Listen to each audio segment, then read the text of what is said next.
Hey there, my name is David Olds. I'm a full-time real estate investor out of Chattanooga, Tennessee. I've been doing this for, oh my goodness, almost 20 years. Wholesaled over 1,500 houses, rehabbed just dozens and dozens of properties, rental properties, bought over 100 of them with almost no money down. So been doing this a long time. In my companies, I've scaled them up, scaled them down, scaled them up, scaled them down. We've done that a bunch of times, had a bunch of different partners. And frequent question that I get asked from newer investors is talking about hiring. Who should I hire? What should I hire first? You know, all that type of stuff. And I'm not going to tell you who you should hire first. That depends on you and your business. But in general, when we're talking about hiring, first, really be very clear about what the position you're hiring for is, right? And you should have that before you start talking to people. But even beyond that is understand, first off, you should have done the job that you're trying to hire somebody for, because if you can't do it, you certainly can't explain or teach what you want that person to do. But within that, there's a personality type for every job, right? One person cannot do everything, which is why you probably need to hire people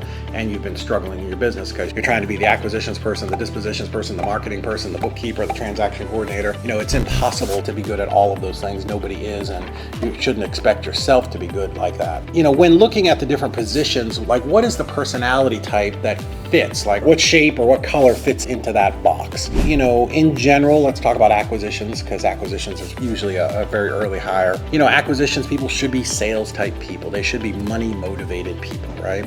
They are people who go out and, they talk to your sellers and they get the contracts. Same with dispositions people, but there's a little bit of a difference there. Your acquisitions people, they're kind of your front line. They are talking to people with problems. They should be your problem solving people, and typically a much higher level of empathy because they're talking to Mrs. Jones, whose husband just died, or, Mr. Smith, who has a bad tenant who he's having to evict, or, somebody who inherited the property because their grandfather died, right? So higher level of empathy and understanding. Different from your dispositions people, they're going to be talking to buyers. Buyers are always going to tell you that your property sucks. They're always going to try to negotiate you down because they're investors, right? They're just like you.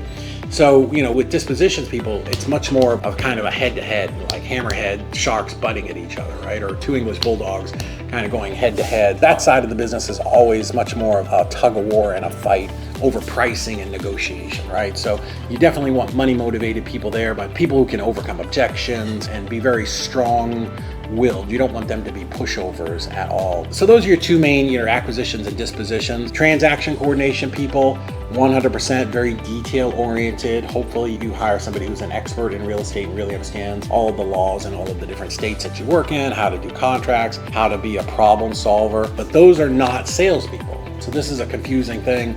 Some people will ask us, because at Easy REI Closings, well, can your transaction coordinators help us negotiate? Well, no, they're not fucking negotiators. That's not their personality type, right? They work in the box that they work in. Just in the same way that you don't want your dispositions person doing transaction coordinating, right? Because that dispo person you hired to be on the phone talking to buyers all the time, negotiating deals, you don't want them to stop and be like, oh, let me go find a title company in West Virginia, right? You're taking them completely off track. And the way that I explain, the analogy that I use is, imagine you're the 1990s and you have Michael Jordan on your basketball team, and you're like, hey, Michael, we don't have a game on Tuesday. Would you mind going up and doing some bookkeeping to help him cut some checks, right? It's dumb. You want people in your business and in your organization to really be specialists, right?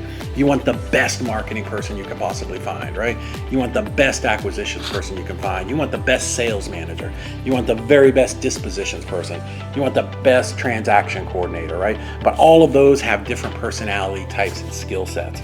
So really important to understand, what the position is that you're filling, what is the right personality type, because you don't want to be trying to force a square peg into a round hole. It's not going to work. It's going to hold your company back. It's not going to get you to the point that you want to be, which is why we recommend outsourcing, right? There are obviously amazing marketing companies and amazing transaction companies like Easy REI Closings, fantastic cold calling companies where you can outsource that particular part of your business far cheaper and more efficiently to those people, and then really focus on the core aspects of your company like acquisitions and dispositions, which is why you got into real estate and probably left your previous job. So, there are some great tests out there. There's a DISC test. You can go to TonyRobbins.com and give that to somebody for free and get the results. Hexaco test is really good. That goes a little bit deeper into personality types. So I think that's free. You can have a prospective employee take that, and there's plenty of videos online that teach you how to, on YouTube, how to evaluate it and see if this person's going to fit. But as a general rule, as an owner of tons of large retail stores and different companies and teams, And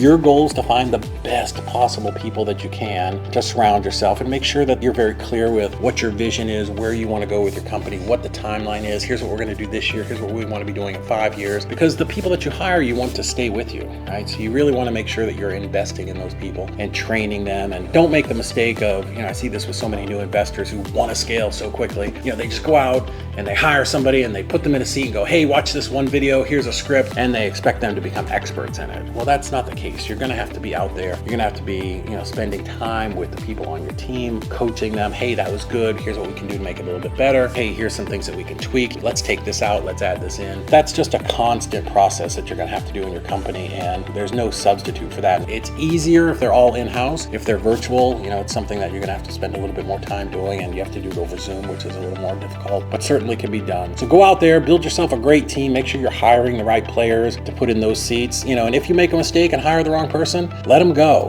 Let them go quick. You cannot change somebody. If you hire somebody for Dispositions and you find out they hate being on the phone, cut them loose. I've made that mistake, right? If you hire somebody for transactions and they don't like detail-oriented work, cut them loose. If you hire somebody for marketing and they don't have a creative bone in their body, cut them loose and get the right person. Because what'll happen is, depending upon how old you are, when I was 20, I thought I had forever. As you start to get older, you realize your year has 4 quarters. Those quarters are 3 months. And if you have the wrong person in a seat for 6 months, half your year is over, right? So if you thought you were going to do $1 million or $2 million or 500,000, you can piss away half your year and you just can't possibly hit those goals. So hire right if they're not the perfect fit after you get them in, and that happens, right? I was listening to a Gary Vee video the other day, and it's our ego that keeps us from firing people. We all think we're great at hiring, and the truth is we're not. We suck. People come in and they lie to us. They tell us they can do things that they can't. And if you realize they can't do the things that you hired them to do, cut them loose and put that ad back up on Indeed and bring somebody else in. And it's your job to make sure you have the right group of people in that team, because everybody's responsible to each other, right? And you're doing a disservice to the other people on your team if you're carrying dead weight. So if that helped you, make sure you hit the like, subscribe, follow, notify, all the buttons, and we'll see you on the next one.